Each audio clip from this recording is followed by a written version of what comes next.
Thank you, brand innovators. Thank you, Michelle, for being here. Oh, thank you for having me. Hello, everyone. How we doing? Where's the rosé? Don't see any rosé. That's shameful. As part of the kickoff, we talked about, the role of the CMO, the evolution of the CMO, how SharkNinja is pulling consumer insights into all that you do. So we're going to touch on a little bit of that today. But to kick things off, you've held traditional CMO roles in the past, and now you're the Chief Brand and Experience Officer with responsibility across everything from marketing to consumer experience. From this broader vantage point, what are you learning about how the role of the CMO is evolving today, and what's really driving those shifts? That's a great question. First of all, I should tell everyone I'm Scottish. I have a dark accent. It's hard to understand.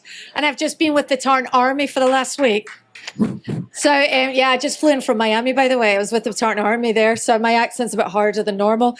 So I've been a year at SharkNinja. That is a $6.5 billion company that's grown double digits every quarter. It's like stupendous. And the reason why is that we would describe ourselves as a product and a marketing, innovation company. And so what I've seen in SharkNinja for marketing and CMOs is radically different from what I saw in Samsung, Ulta Beauty, all these other companies I've worked in. And it's this hyper focus on the CMO being the business leader. And so I'm not even the CMO. The CMO reports to me. I oversee a number of areas, and it's just so phenomenal to witness a marketeer take control of the business through the understanding that they decide what the vision is for the business. They decide if it's double-digit growth. They determine all the targets. Then they determine what is the marketing support and what are the dollars you put behind and what's the strategy. Then they decide which channels they're going to play in, not the sales guys. It's the marketing folk in our company. And so for me, it's just been a fabulous journey to witness that a company that is so marketing focused drives double-digit growth for the last 12 quarters because marketing is at the helm. So I think that's just great for everyone, really. If you want to learn more about how marketing can really be at the helm, go and watch how SharkNinja does it. They're way more innovative than other companies. We're willing to try new models. We're just willing to test and learn, where other companies could be more traditional. I grew up 16 years in P&G, fabulous school, loved them. And, I reflect back and I think about the brand building framework. How fabulous was it to learn a brand building framework? But in a world of social and creators and social commerce, I wonder how the brand building framework is going to favor. So I was a long-winded answer to your very concise question. It was great. And I think the next question, you talk about double-digit growth. I think it all starts with how you and the team talked about starting everything with the consumer problem. Yeah. And I think a lot of companies talk about it, but it becomes incredibly hard to operationalize.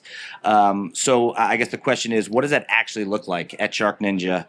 And where does the consumer insight really show up? Yeah, I love that. So where's Jake? There's Jake. Jake's the head of CX, which is like customer service in other companies, but not in our company. Because actually what Jake does and his whole organization and our CMKCI team is that we are laser focused in identifying pain points that consumers are experiencing in categories that we're already in or new categories that we're pursuing. And we will, with the power of AI now, you literally can scan all of the reviews that are online and you can understand that for this hairdryer, for that benefit, the consumer feels this pain point. And here's the thing about most companies. They sometimes don't want to or they can't fix that pain point. What SharkNinja does is that they engineer that they will build a product that will uniquely solve that pain point. And not only just solve that pain point, but they will have a delighter on top, like a value add. So I give you an example. We just launched Silky, which is a 3-in-1 hair product that doesn't only just dry your hair, style your hair, and straighten your hair. But if you look at straighteners in the market today, none of them can do those three things with ceramic plates and with air. You either have ceramic plates or you have air, which actually means that they don't straighten your hair very well or they singe your hair. So there's SharkNinja. We go after that and we fix that pain point. But then what we did is we added it later on where we had these little combs that stretch the hair and make it straighter for longer. No one complained about that. That wasn't a complaint. That wasn't a pain point. It existed. But we figured out with innovation, we could delight people and surprise them. That's what we do, right, Jake? We literally care about our consumer. And actually, Jake will say in meetings, would I sell this to my mother? Would I ship this? Would I say to my mom, you should buy this product? And when it doesn't pass the mama test, it doesn't ship, literally.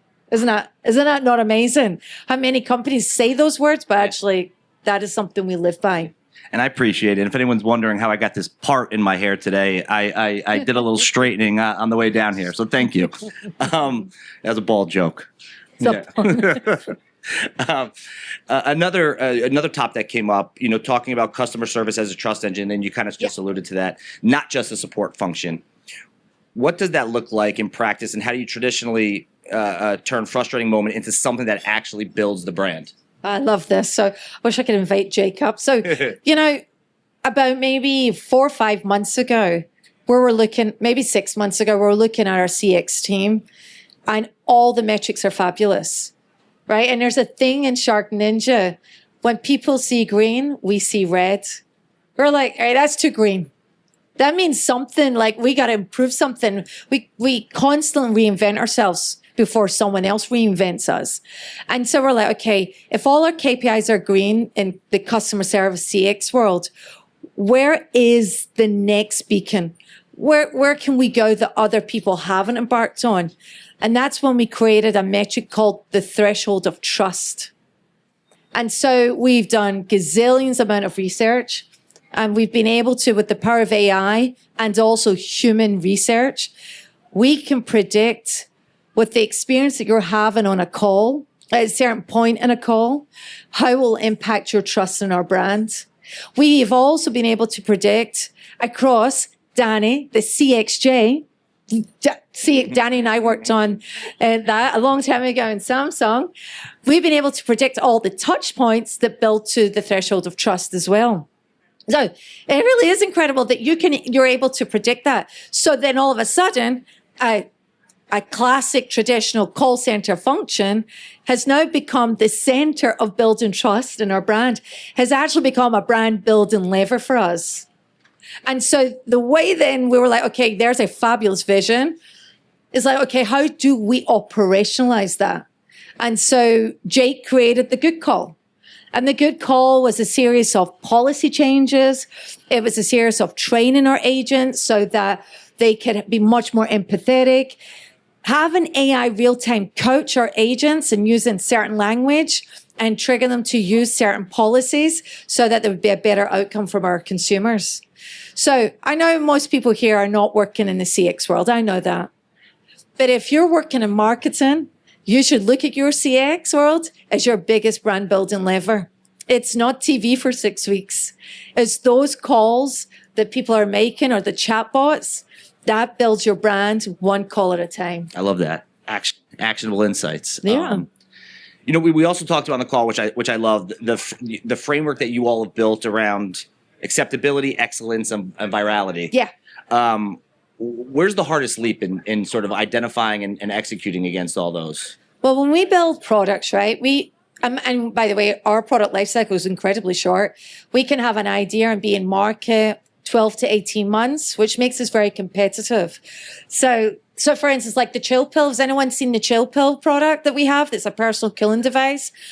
No one can replicate that because we move so fast.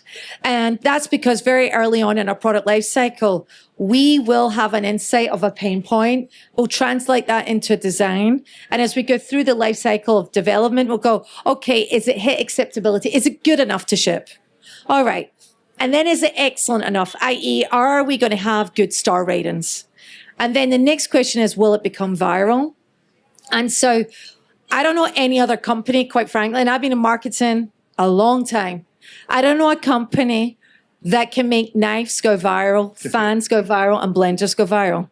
We had a post in TikTok for our knife set. It had 21 million views. Knives, just knives. Simple set of knives. But we've found, and we've kind of deconstructed what makes our posts and products go viral. We've used AI immensely, but then we have one of the most talented social teams, I would argue. And we've been able to codify them. And we actually have a virality playbook. So as products are being developed, Jake and the team will be able to course correct them in the early development stages. And then when it gets closer to go to market, then we know exactly how much to seed, how much to talk to affiliates, how much to brief the creators, what are the unique selling points. I'm telling you, double-digit growth for the last 12 quarters, it's not luck. That's engineered.